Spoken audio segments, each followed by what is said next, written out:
Hello and welcome. This is Best Foot Forward Shoes, the podcast, and this is episode number 49. Thank you so much to everybody for joining us on YouTube, audio platforms, and wherever you're watching from all around the world. Myself today, this might look a little bit different. I don't have my shoes behind me and the audio might sound a little bit different, but hopefully we're going to make this work because I am on a somewhat impromptu work trip, and the man who is coming to join me today, he's got a couple of work trips coming on. So I'm very glad that he was able to make time for this podcast. And returning guest now, Josh Dominic, all the way over in Germany, mate. I know that a lot of people do know your content. A lot of people who probably watch this already know you. Instagram, YouTube will be in the descriptions down below. So if you want to check out any of his content, which I highly do recommend. Thank you so much, Josh, for coming on, man. How are you going? Harrison, man, glad to be back. Glad to be back on Best Foot Forward. I definitely wanted to come back because you're one of my favorite people in this sneaker, let's say, community that we have. We always in the Instagram DMs, we're always talking about shoes all the time. I know you and your community love sneakers. So I'm glad to be back. Thanks for inviting me over again. I know the time difference between both of us is insane. It's probably like nighttime where you are right now. Yeah, it's close. It's close to midnight. Yeah, and it's like early afternoon for me. So but I'm glad we could make it happen. It's all good, man. And another thing that we're both really passionate about actually is baseball. Your Blue Jays recently just made it into the World Series. Oh my God! You're probably the fourth friend that I have that's a Blue Jays fan. I don't know. It's a very large amount of Blue Jays fans. So I was sending congratulations to everyone. And I wanted to say congrats to you on live, basically. Yes, awesome. First time in my lifetime that Blue Jays have made the World Series, and you don't understand how much of a diehard fan I am. Like when I first moved to Canada, I didn't even have a TV. Like I was just every single day is just listening to the radio. Like I would walk around, carry like a portable radio, listen to every single game. Like I was so, and still am, like obsessed with the Blue Jays. So to see them make the World Series, like I was, and the time difference between Toronto and here is quite large, but I've been waking up in the middle of the night every night to watch the games. And it's been amazing to see them make the World Series finally. That last game was pretty wild. That game seven is a crazy thing to kind of deal with. A lot of emotions, a lot of ups and downs. And, after the incredible game 6 game, and then you had game 7 with the comeback, George Springer.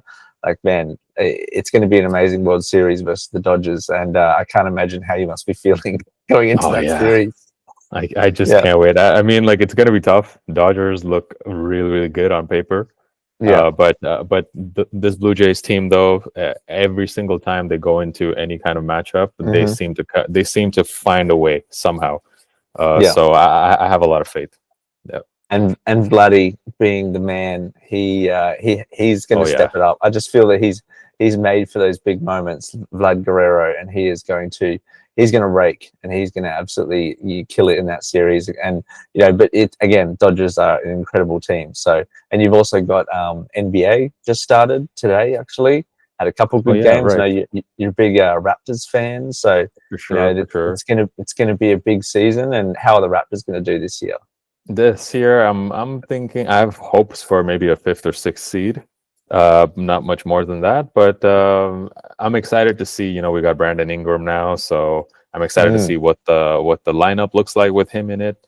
And but I'm to be honest, I'm not having huge expectations for the Raptors. I'm more interested in knowing if OKC will maybe repeat this year. I've definitely been a huge fan of theirs. Ever since Shai has become the guy he is. I'll be watching both those teams. To bring it back to sneakers, I need to pick up a pair of Shai ones. I've been seeing them everywhere. He debuted like this really nice white and gold pair on his feet for the championship ring ceremony. And I saw that and I was like, man, I definitely need a pair. They sold out like instantly here in Australia. So whenever there's a restock, I need to know exactly, especially that really nice light blue colorway, that Masai, I think it's called. Named after his brother.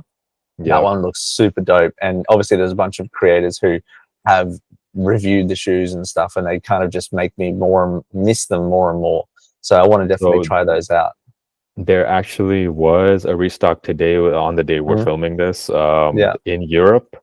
And this I actually just got this this morning, the black one. Yes. So yeah, like I literally just, as soon as I got it, undes'd them, wore them out the house. Because this was for me like the best colorway to drop so far, and the one I really wanted. Yeah. I had the orange one, but I always said like, okay, I'm gonna wait for a restock on the black one, and if I get the black ones, I'll return the orange ones.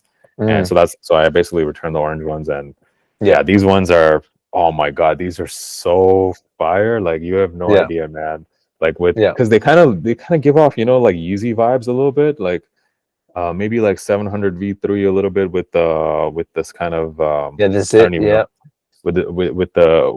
this like the way the front looks, you know, it kind of gives off a little bit of Yeezy and a little bit of also Jordan 15 maybe with the zipper. So I'm feeling this definitely.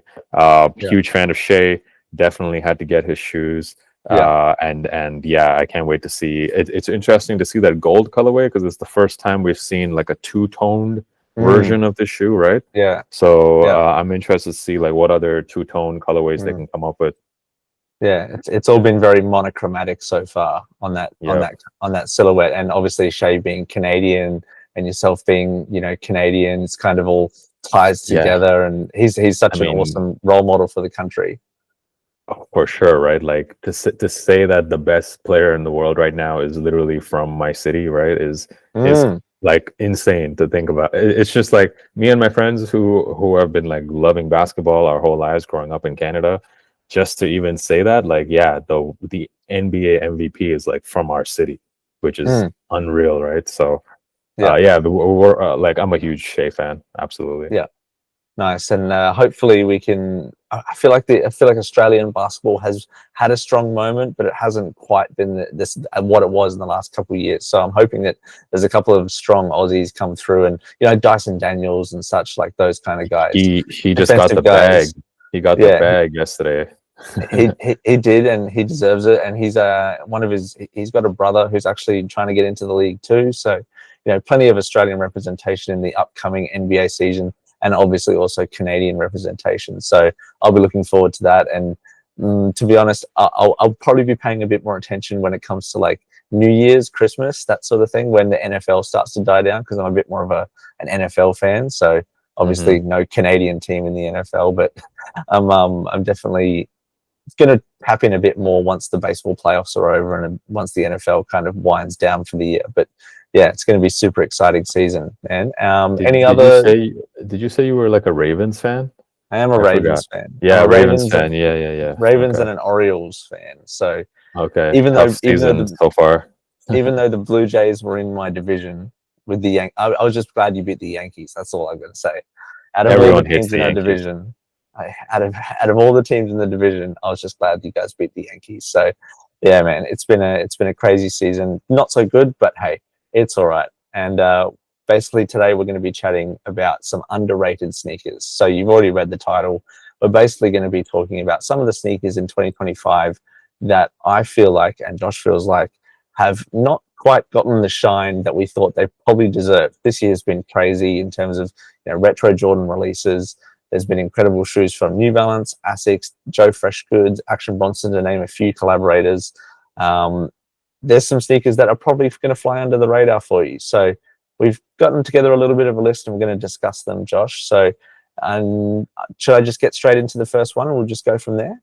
Yeah, of course. Let's do it. Yeah, no worries, man. So the first one that we're going to have a little chat about is the Nike SB Dunk Pro, which is actually, I don't fully know the name of it, but I've been calling this one the Rodeo.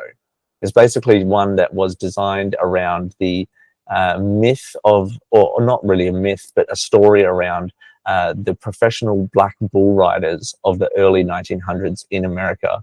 And it's kind of pays homage to, you know, those kind of early professional bull riders with a bunch of these like Western motifs. And man, I did actually pick up this pair. I do not have it anymore because I kind of needed to make room and make a decision about whether or not I was going to keep them. And myself, I'm not a huge like wearer of Dunks, but I do love the style of them.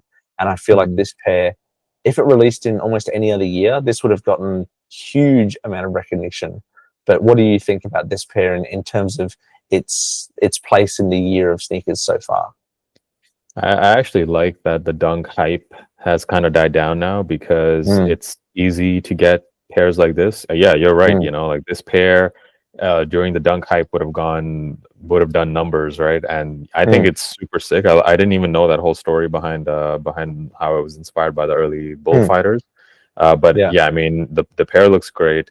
It's an interesting colorway. Like it's, I would say, quite difficult to wear with that minty, almost like toothpaste looking upper. But I mean, from a design and storytelling point of view, I like it. And there's other Dunks too that have released this year that have no one's really talking about it, have gone under the radar. Even like the more hyped Dunks, like I managed to pick up the SB Dunks, Yuto Haragome, the matcha ones, which were going for just slightly above retail when I bought them. And I was so surprised because I think that pair is amazing. And if it released 2 years ago, I think I would have paid like, you know, 350, 400 resale for that. And I paid like nothing, like I think I paid like 160 for it, which is amazing, you know, to be able to get all these really, really good pairs, really well done pairs with great storytelling. That's what Dunk SPs are all about, right? It's all about the storytelling. And I think for people who love Dunks, it's a great time right now. Yeah, I think you hit the nail on the head there, where the Yuto Dunks were probably one of the most, the first ones, so to speak, were probably one of the biggest ones in that kind of Dunk hype in 2020, 2021, that sort of time.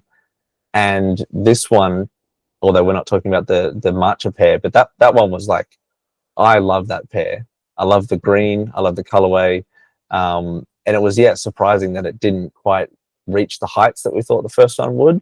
And I think that there's been even pairs like there was the Hayley Wilson SB Dunk, Hayley Wilson being an Australian skater that released in a lot of skate shops here in Australia and did not quite reach the heights that people thought it would. It's actually, you can probably pick it up for a discount right now. So like, I think that this pair is kind of falling victim to that. You know, this Rodeo pair is falling victim to that. Dunks kind of falling off and other pairs kind of taking a bit more limelight. But that's why we've got it on this list, because it's, I feel like, pretty underrated, you know. Yeah, absolutely. I think you can make an argument that's one of the best SB Dunks to drop this year. I would put the matchas on there as well. I really like the Supreme SB pack. Was great. Yeah, the Europe exclusive one was pretty great. Yeah, nice. Yeah. I mean, it's there was also this other pair, limousine skateboards, I think. The one with football inspired, like that pair too. Like you can get for under retail, I think, right now on StockX. You know, like it's Dunk SPs are just it's no longer the flavor of the month, but I think I think they're great. The ones that execute on the storytelling are still really good pairs. Absolutely, man. And you definitely had a few interesting suggestions. I didn't put all of them on there. Like there's a few pairs that you suggested. I couldn't fit them all because the people that you said were ones that had released multiple designs. Like we're going to chat about one here. Basically, you talked about Naked Copenhagen, who was, you know, they're obviously from Denmark, Copenhagen, and they did this collaboration on the Salomon XT6. Give us a little bit of a rundown as to why you think that this pair kind of is a little bit underrated so far. So to be 100% fair, it's not really underrated because they did sell out. They were very hard to get, right? So I think underrated is maybe the wrong word, but maybe I thought it was underrated because I didn't see enough like sneaker blogs talking about it. I didn't see much of a conversation around this pair online, which I think it totally deserved because first of all, Salomon's still, you know, going very strong. If you look at their, you know, stock price, they're doing great right now compared to other sneaker brands. And this pair is so sick because I haven't really seen a pink Salomon like this, you know, like I know like they didn't do much in terms of design. And I know the tongue is a bit different on this pair, but it's pretty much just like, okay, we're gonna throw on pink and brown tones on a Salomon XT6, and let's see what happens. And I just thought they executed it so well. I've seen the pair in person, although my size was not available, and it just really, really pops. Like, it's one of the nicest looking XT6s that have ever been produced, I think. And there's a reason why they sold out instantly in the bigger sizes. The girl sizes were a little bit easier to get, but I really, really wanted this pair. I wasn't able to obtain it anywhere. For me, it's going to go down in my, like, at least my top 20 list of the year. If I were to make a list, it's a great one. Yeah. Nice. Top 20, far out. There's a lot of people who probably want to see that list. So I'm sure that, you might try and put one together with Farbs when you guys do like an end of year list. So again, if you do want to check out Josh's own podcast, if you want to go check that out, you'll see some links down below. Hopefully we'll see some more episodes with him and Farbs as we get towards the end of the year. And man, this pair, like you said, I didn't really see many people chatting about it. Like, this might be a European thing where, like, you were hearing a lot about it because it's like in your space. It kind of reminds me a little bit of that Air Max Thunder, that Northern Lights pair. Yes, perfect example. Actually, I didn't really hear a lot about that here, like or like in the US. Not many people were kind of chatting about it because it was kind of so exclusive to a certain region. So I think that also kind of goes for a couple of other Salomon collabs that I've been thinking about, which is like the End Salomons. Like Salomons are so nice.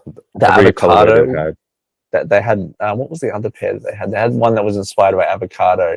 Then there was an orange one. I don't know the names, but there was a brown one, an orange one, and the avocado one. All three super, super fire. I mean, End's celebrating their 20-year anniversary, so they're kind of releasing a lot of different stuff with different brands. So, and they've done Salomon's, they've done, a couple of Asics, they've done an Adidas collab, all those sort of things. And the one that they released, which I'll put a photo up in post, that one, the avocado inspired one, was very, very nice. In the terms of the colorway, I actually did feel it in hand. Someone brought it to a sneaker event, and I didn't really enjoy the XT Whisper, which is kind of like the little cousin of the XT6. It's a little bit lighter. It feels a little bit more flimsy. I'm definitely more of a fan of like the XT4 and the XT6 in terms of like construction. I don't know. Maybe I'm completely wrong here, but I believe the XT Whisper was mainly a female model. Right. That could be why the materials are maybe slightly different. I don't know, but it's never really been my favorite Salomon either. Yeah. I like the XT6. I like the XT4. Yeah. I really, really love the new model that Mason Margiela just recently came up with. It's called the XT MM6. To me, the most comfortable Salomon sneaker ever made because it's super wide in the toe box and it's got like regular laces instead of these like hiking style laces. It's like a lifestyle version of a Salomon. I think that's one of the best Salomons I think made in a long time, and it's a whole new model. But yeah, I mean that could have gone on the list too, but once again, it's not really underrated because it did sell out. So. I don't feel like that's quite underrated, but yeah, give us like your kind of impressions about that shoe. Actually, I know it's a bit of a side tangent, but it's a like a high fashion kind of designer going onto a hiking shoe, and they've removed the traction pattern. How does that kind of work together? So they completely removed those the trail running grooves from underneath the sneaker, right? So it's totally flat underneath. They widened the toe box. They replaced the laces, and how it feels on feet is really nice because it just feels way more comfortable. Like when you're just walking in them, every step you take, when you have those types of shoes that have so many grooves and ridges underneath it, you can almost feel it. Like Salomons, to me, regular Salomons are not really comfy at all to walk in. They're meant for trail running, right? They're trail running shoes. Margiela was like, no, like let's make these for lifestyle instead. And they did a really good job. I'm hoping that Salomon actually takes that model and makes it a bit more of a general release model for a cheaper price point, of course. Margiela, they're charging the Margiela prices. But I would love to see that becoming a more widespread model. That collab tax kind of definitely applied on that model. because they had like 3 different colorways, I believe. It was like a white and Yes. cream and black, and then there was a whole bunch of what was it, red and black and a There was a yellow red and and black. Yeah. yeah. Yeah. The red and black one was actually really, really nice. But again, the price that those were going for was a little bit exorbitant for my taste. So we'll see kind of where those fall, and if people. I saw someone pick them up and they were like, "Nah, I'm returning them. I can't afford this. I just kind of bought it to try and take some photos and stuff because I can't afford that." But man, that's good. A little bit of a side tangent, but that's all good, man. It's definitely an underrated pair of this Salomon XT6 from Naked Copenhagen, which I've actually picked up. What did I get from them last year? I picked up their collab with Adidas on I forgot the model. I think it was a Gazelle. They did a pair. It was like a really nice lace design. Anyway, that's a little bit of a side tangent, but I do like what Naked Copenhagen does, and I follow them on Instagram and all that. They've got a great selection of shoes and stuff if you're over there in Copenhagen. Another shoe that I wanted to have a little bit of a chat about was the New Balance Allerdale. This is a pair that not a lot of people have talked about. There's been some very strong opinions about some people hating them, some people love them. This specific colorway was the one that a lot of people picked up. This was like the first one to release, very workmanlike, very dressy. So if you're kind of one of those sneakerheads who loves dressing up a little bit more but still wants to be comfortable with the New Balance kind of style, this is your shoe. There was another one in like a gray colorway, and then there was another one in a white colorway, all leather. So premium materials, but also a premium price. That might have something to do with the underrated nature, where not a lot of people are picking them up. But I feel like this is a definite, like, if you know type shoe. If I saw someone wearing these, I would give them proper respect. Yeah. So I reviewed this sneaker on my channel, and so my thoughts on it were the materials are amazing, incredible, right? And I do like the very easy to wear type of look that it has. I had some negative points about it. First being the price point is very expensive. Most people would think that that's a very expensive shoe. And also I felt like it was a very heavy sneaker. It's just compared to most other sneakers, it felt super heavy. Like it felt as heavy as like a dress shoe to me. So I didn't like that aspect about it. And also I feel like this is almost like too much of a granddad looking shoe. Like you hear like these terms like grandpa sneakers and all that. Like this sneaker, I almost felt like, okay, this is like I should wear this to church or something. Like I don't know. Like it almost felt like it didn't really match my style too well. So I wasn't like the biggest fan of the shoe, but maybe I'm just the wrong audience for it. But I did think that materials were really, really, really premium on this. And I think if you do want to grab one of these, the time to pick them up is probably coming in about a month. Think of like Black Friday. Think of some of those sales where that's probably the only time where sneaker stores or New Balance will put these shoes on sale, because there are still lots of stock sitting around. So if you want to pick these up, probably coming around that time of year soon. Yeah, for sure. I mean, Black Friday this year, already knowing how much, sneaker sales haven't been as strong as it once was, you can only imagine how good the Black Friday sales are probably going to be this year. Yeah, for sure, man. It's going to be crazy. I'm going to try and, I've got some, I don't know if people who have watched previous podcasts know that I've got some pretty big family stuff coming up. Got a baby on the way. So trying to big congrats, save man. up. Thank you. Trying to save up for a little bit of that. Babies are not cheap. So trying to hold off, but also still trying to cop some pretty good deals. So again, be responsible, but also there's some deals coming when it comes to some Black Friday sales. So check those out in the next coming months. One of the other pairs that you chatted about, but I can kind of chat about a little bit, is the Temptation Vacation collab with Asics on the gel terrain model. You've got it in hand. That's all. I love the blue on the back and on the sole is really, and the TL logo on the back there in the like almost embossed white leather is really, really nice. Like, this is a great pair, very local to me, but take it away. Tell me what you kind of love about this shoe. I really just love everything about it. It's the colorway, first of all, really, like, I mean, I don't really know who Temptation Vacation was when I saw this pair, right? I had to Google them. It turns out, yeah, they're Australian. There seems to be quite a lot of Australian shoes actually on this list, as we'll talk about. But yeah, this pair, I was really obsessed with the colorway. The white and olive combination, I think, looks really, really nice the way they did it. And I'm attracted to, sneakers that I know I can get a lot of use out of and I can wear a lot. Like, this color scheme goes with like my whole wardrobe, so that's why I really wanted to get this pair. I was surprised that they actually sold out, because not a lot of sneakers are really selling out these days, but this pair in Europe, at least, it was selling out whichever store had them. So they were a little bit more difficult to get, because I kind of slept on them the first week they released, and I'm like, whatever, I'll get them when they go on sale.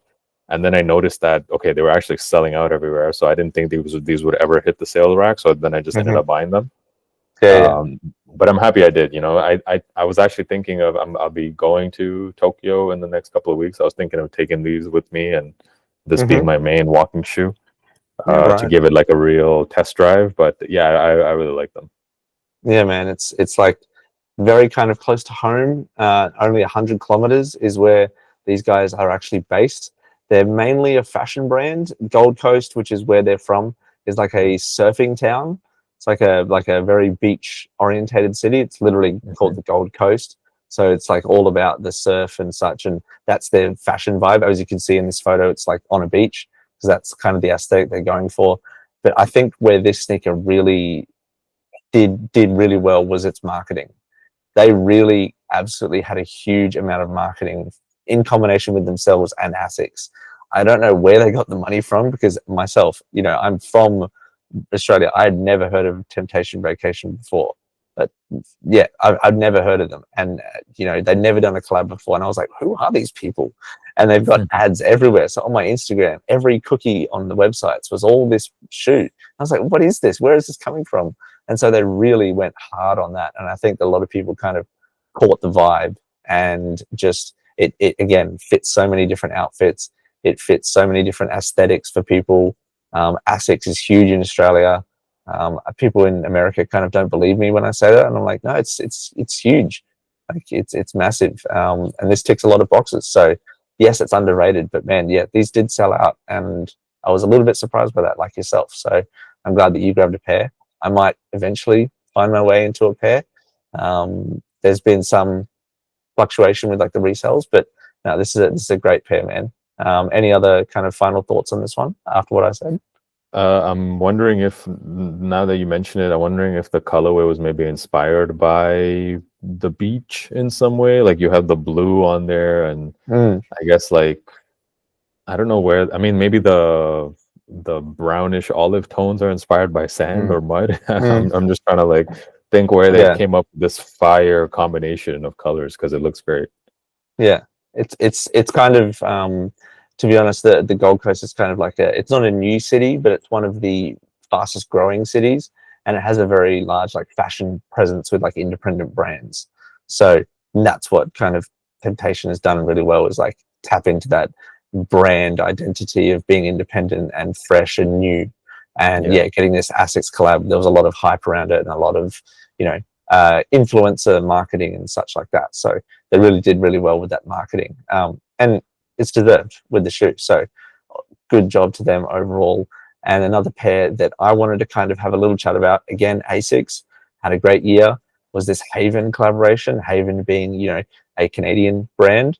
They have formed by two brothers, and they've had a couple of collabs so far, but this is on the Gel Nimbus 10.1. This really nice dual tone kind of black and gray colorway. The 10.1, the Nimbus 10.1 has actually had some really nice pairs this year. I'm thinking of the Vandy, the pink pair. There was an N collaboration. There was this pair. Bunch of great GRs. I see it everywhere, all around town and in sneaker stores. But this Haven collab is really, really good. it's a toned down sneaker that can be worn in almost any outfit. Again, we're both wearing, black, so black kind of goes with everything, and this shoe would pretty much go with everything. But what did you think about this pair, and did you actually think about picking it up? Yeah, absolutely. This pair for me is like one of those ones that got away type of shoes. As soon as I saw pictures of it, I'm like, this is gonna look so fire in Berlin. Just walking around Berlin, and this is such a like Berlin colorway, I feel, with the different shades of black. And people love Asics here. Like Asics is one of the most beloved brands, I would say, in Berlin. Asics and New Balance, Asics mainly. So this pair, I know, like people would be like, where'd you get those? So I really wanted these, but from what I could tell, they didn't release anywhere in Europe. Like no retailer had them that I could see. They didn't release on the Asics website. So I feel like they completely skipped Europe here. So I never actually got a chance to get one. But I would have really liked to. Yeah, it's very, very Berlin-like. I think there was actually even this year there was a Dunk Low that was released with almost the exact same colors.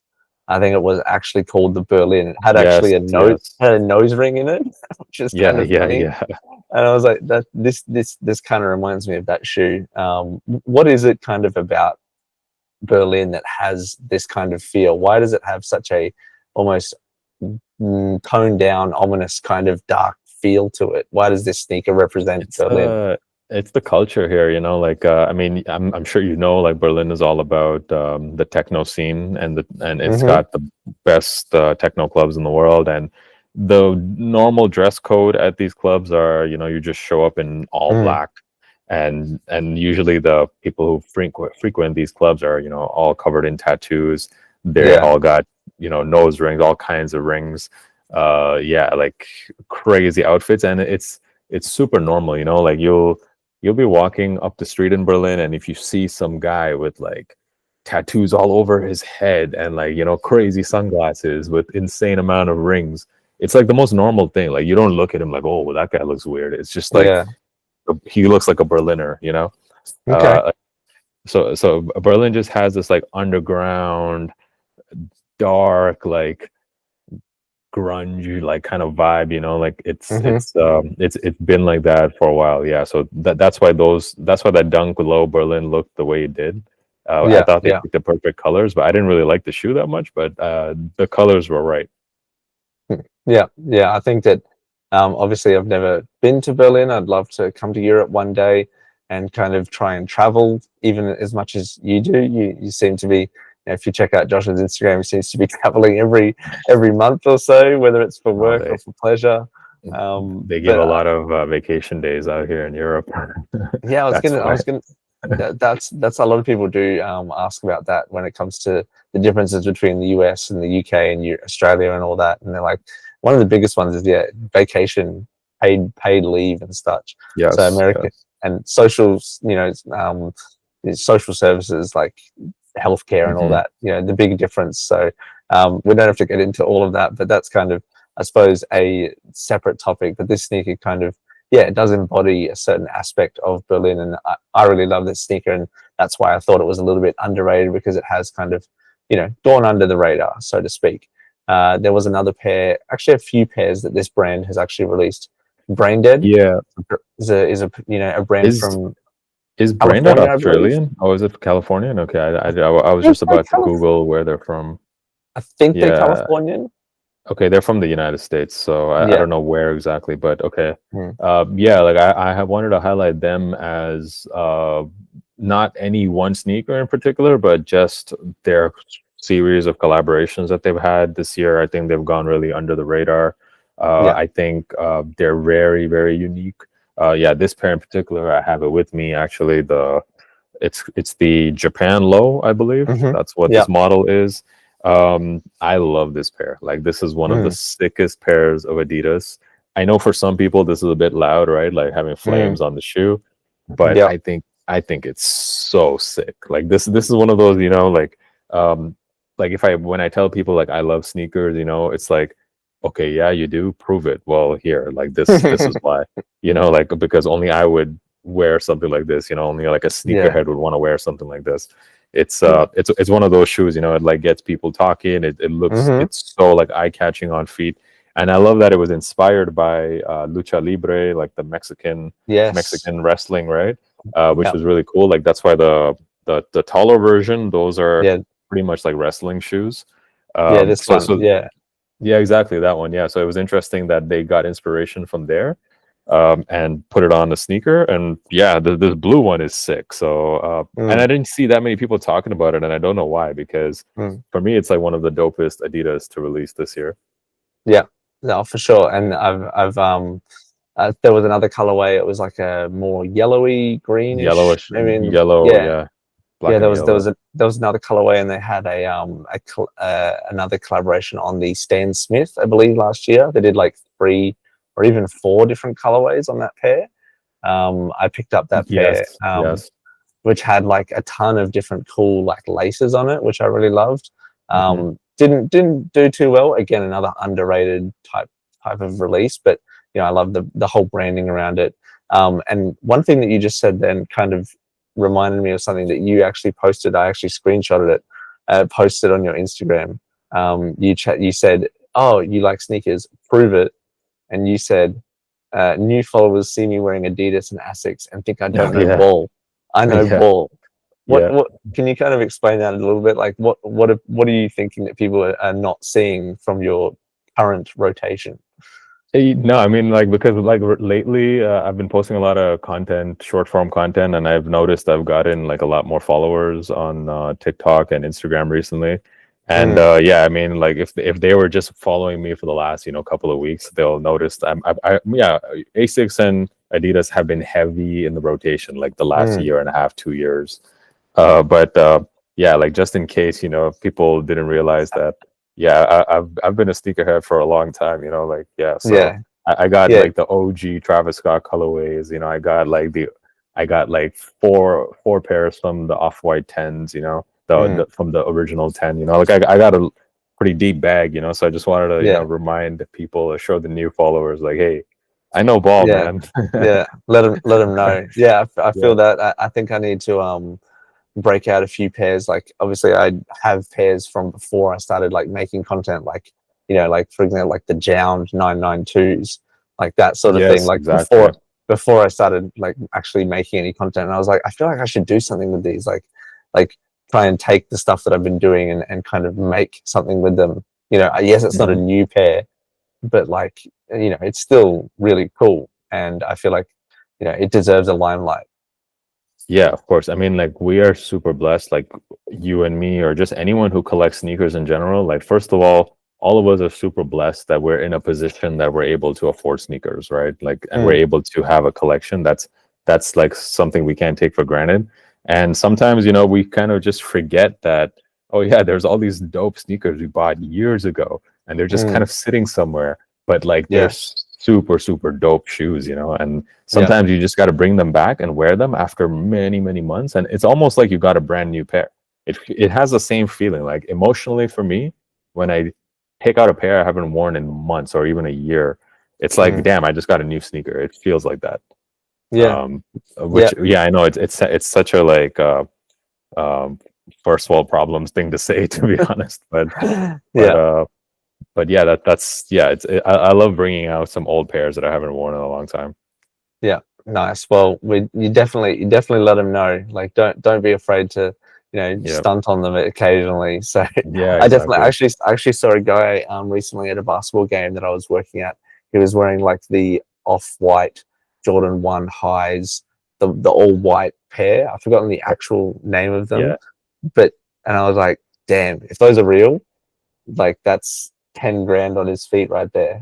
I was like, yeah. And I was pointing them out. He was wearing like, he was on like the front row with the like celebrity kind of row, you know, front side, like on the court type of guy. So, you know, I'm not questioning him. He's probably an ex-basketball player or something. So, you know, and they've got pretty deep bags when it comes to sneaker collections. For sure.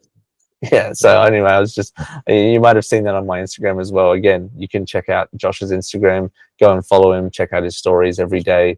You can see all that down below, but we're going to keep it rolling with our next selection, which was another one of my ones, which was a little bit of an underrated one. Kid Super is a long-time collaborator now with Puma.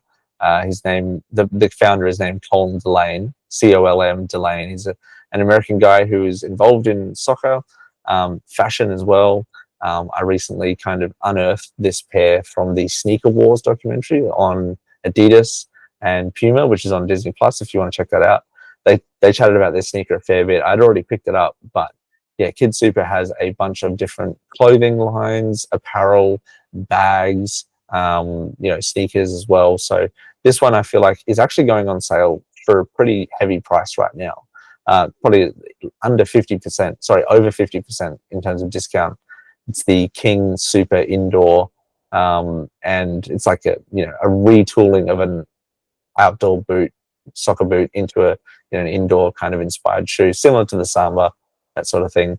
But man, this is a great pair, and I just love the artwork on it, the pre-distressed details. It's got great suede on it. So had you kind of heard a little bit about Kid Super at all, or have you seen any of their collabs? Honestly, I don't know much about Kid Super at all, if I'm being honest. But this shoe, I like the look of it. I like the like you said, the distressed details, how the colorway looks like it's a bit washed out, which I always personally like that. I mean, you can't go wrong with this colorway, just like blue and white. I think that's a great pair. For 50% off, I would get those. It's actually super comfortable as well. Like it definitely is more comfortable than other low profile boots or soccer inspired shoes, like Adidas shoes. It's actually way more comfortable. It's got a lot of cushioning on the bottom there, and that gum sole rubber is actually really thick. So definitely worth a pick up there, those ones. Another pair that you kind of previewed before, well, we kind of talked about it before with the Australian collaborations, is the Song for the Mute, which is a Australian-based, actually Sydney-based boutique house, apparel, Adidas collaborations, shoes. They've done it all. And what has kind of been your favorite pair of theirs from this year? So I think it's fair to say that they might be one of the strongest collaborators right now with Adidas. Like top 3, maybe top 5 right now as far as ongoing collaborations. So many strong pairs this year, right? Like the ones you see there, the Taekwondo May, I thought were really good. The favorites of mine were the Superstars that they dropped earlier this year. I really love those. The brown pair was super dope, right? Like how they had, they kind of split the shoe in half. They had different materials on the lateral and medial side. And all 3 colorways I thought looked so hard, like the black and the brown ones especially, really, really dope. I wish I made a mistake of returning my brown pair because I thought, okay, these aren't going to sell out. I'm going to return them now and get them when they go on sale, 25, 30, 40, 50% off. The brown pairs never ended up going on sale anywhere that I could find. They all sold out. The black ones they did, but I wanted the brown ones. So I unfortunately don't even have them with me anymore. Yeah. But those were super, super fire. I think I don't know if they're going to top the Superstar. That was like amazing work that they did.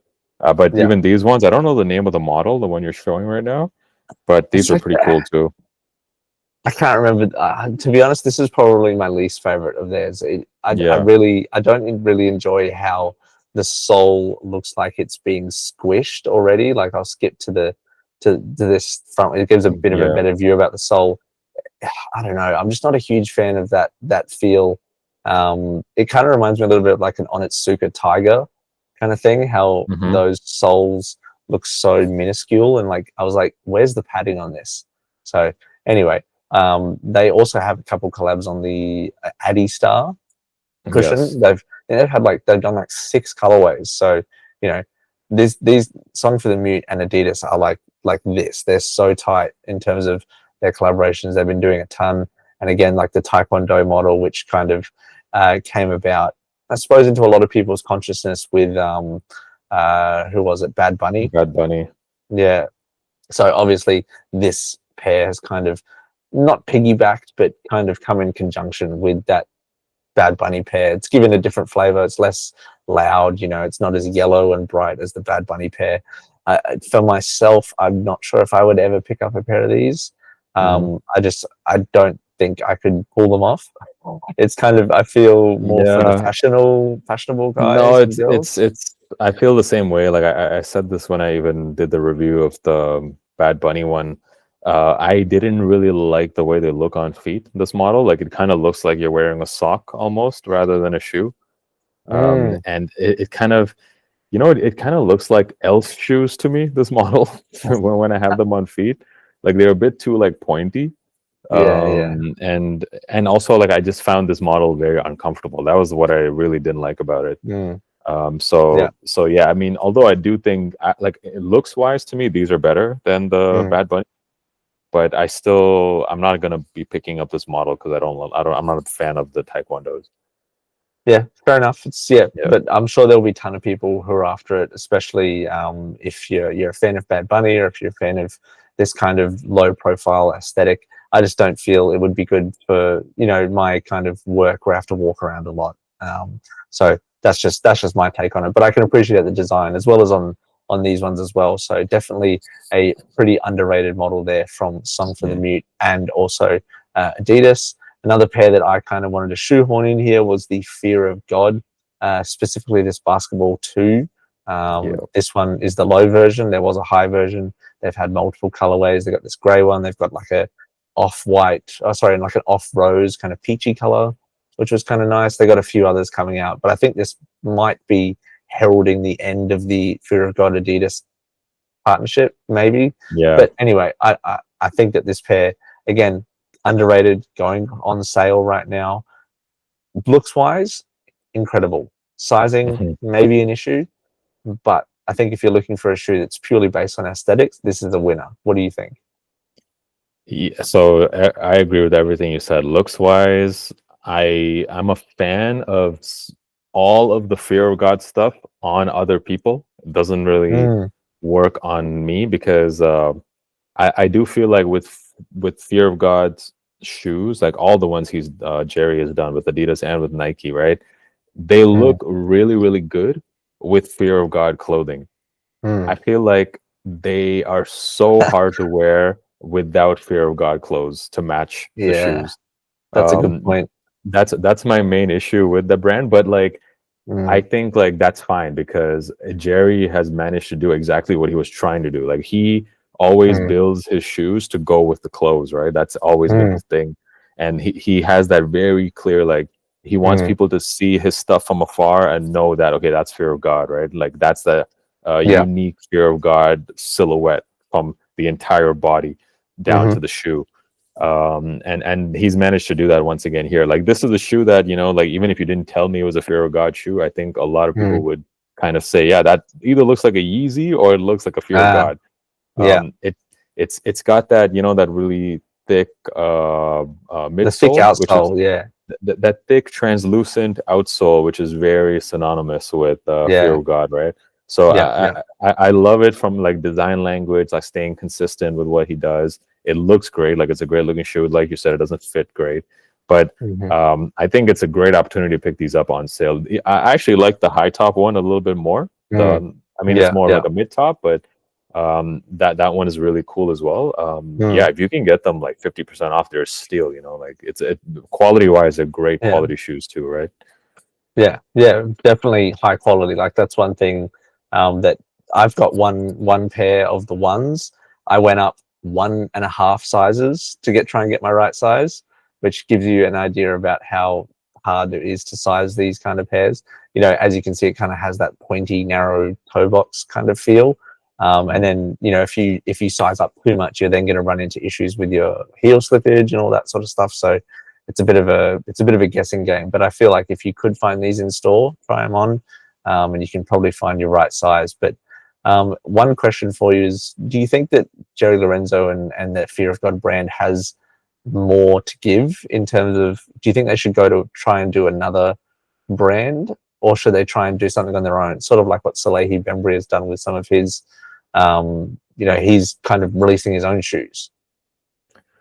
I mean, I think that brand certainly has a very strong following, right? Like there's people who love Fear of God And Yeah. if Jerry were to go on and do his own thing, I mean, Fear of God has made their own sneakers in the past, right? Like, that have nothing to do. They weren't collabs or anything. They were his own shoes, and fans of the brand would buy them. I mean, if Jerry has the energy to continue to push his brand, release more seasons of Fear of God, there's going to be always an audience for it. There's a person that I've been following for a long time from Toronto. His name's Neil Jolly. You can look him up in case you guys want to check out his Instagram. He's the perfect example of what I mean by head to toe Fear of God always, and he looks great. Like, he pulls it off. Like, he fits that Jerry Lorenzo aesthetic to a T, right? And there's tons of people who are just like that, like, and I think they'll always be there waiting for the next Jerry drop. So yeah, I mean, he's managed to build a following. About. That guy is this guy. I feel like. Yeah, that's him. Neil Jolly. Neil Jolly. If you look up a lot of his photos, like you'll see like he's rocking Fear of God all the time. Yeah, definitely got that vibe going of the That's something I don't know if I can pull that off. It's also like, obviously the one of the best things I think Fear of God does is their jumpers, like their sweatpants, their like over larger stuff. And in the climate that I live in, it's oftentimes very hot, and so trying to wear that sort of stuff can be a bit limiting.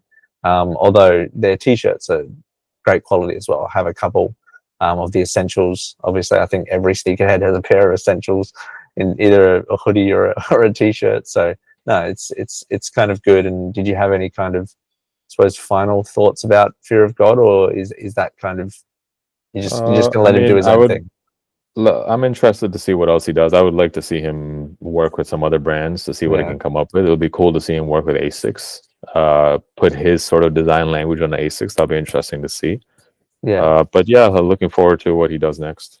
He's going to be the Kevin Durant of the sneaker and collab world. He's just going to go from team to team to team to team. Right. Oh yeah, right. Oh man, KD. I love KD, man. He's one of my favorite players ever.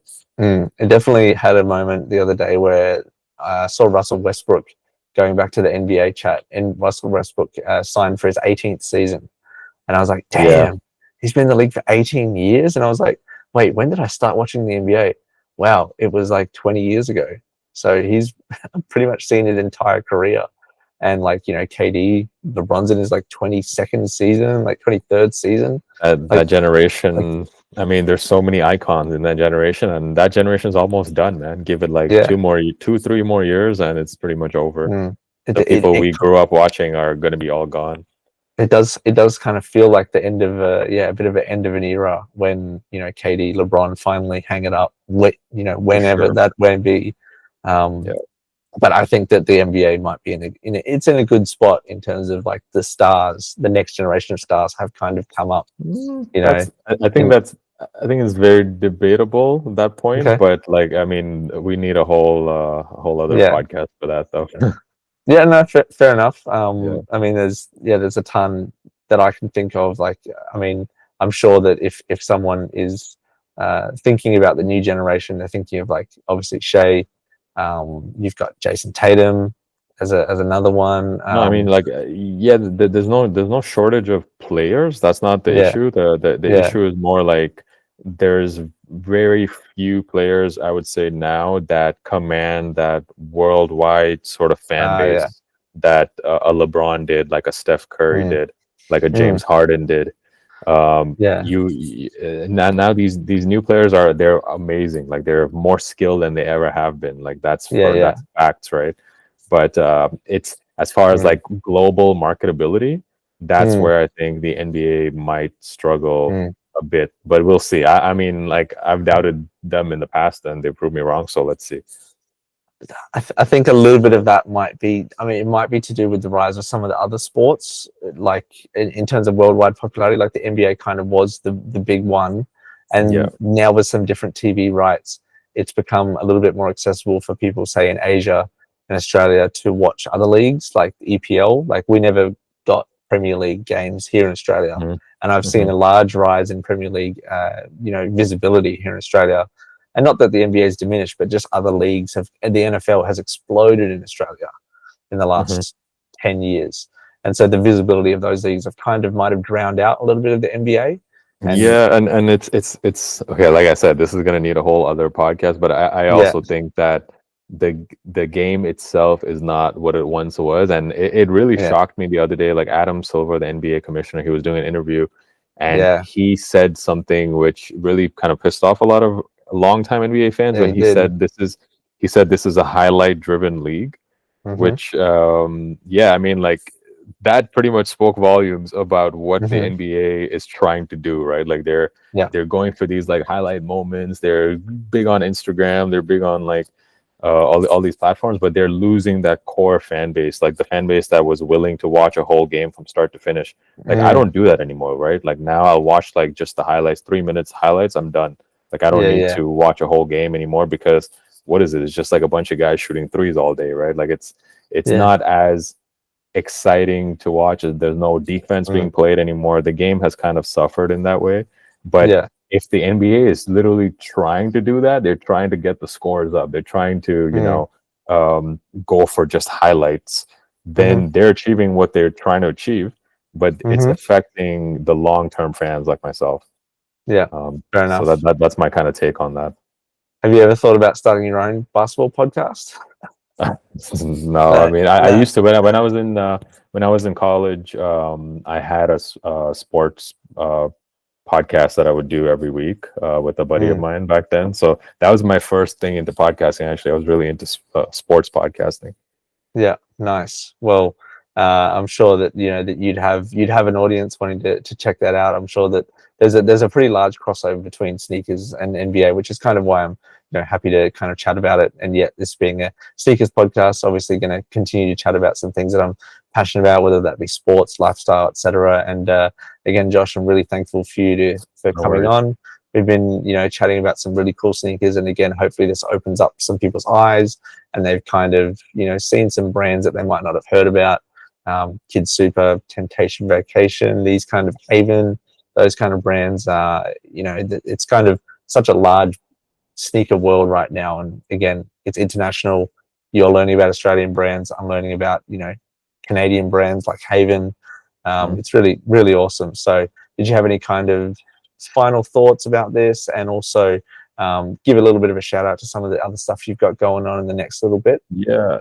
I mean, thanks for having me on the pod. Always happy to talk sneakers with you. For those of you who would like to follow me, make sure you check out my Instagram and TikToks. I've been posting a lot more short form content, so check out my TikTok and Instagram, and also my YouTube, of course, where I post a lot of the long form stuff. I'm getting a lot more into travel vlogging now, and I do have a lot of travel vlogs that will be coming in the next month. I'll be back in Japan. I'm going to Dubai next week as well. So check out the travel vlogs, and thanks a lot for having me. No worries, man. And again, if you want to check out, the Kickback Pod, which is Josh's hat with Fabs, Fabian, and we're going to be obviously kind of winding down to the end of the year. And then some of the things that anyone watching can kind of expect from this podcast, we're going to be chatting to a bunch of people about top 10s from each different brand. So kind of a top 10 from Nike, top 10 from New Balance, et cetera, because I just feel like it's too hard this year to make one video and that be the only content of the top 10 that I do for this year. I just feel like people deserve a little bit more of a more detailed breakdown. So that's something that people can check out. And if you want to see those videos and get notified, subscribe to the channel. So again, thank you, Josh. And again, everybody, really do appreciate it. Thank you so much. Have a good day. Thanks a lot, Harrison. No worries, Talk man. to you later. Bye.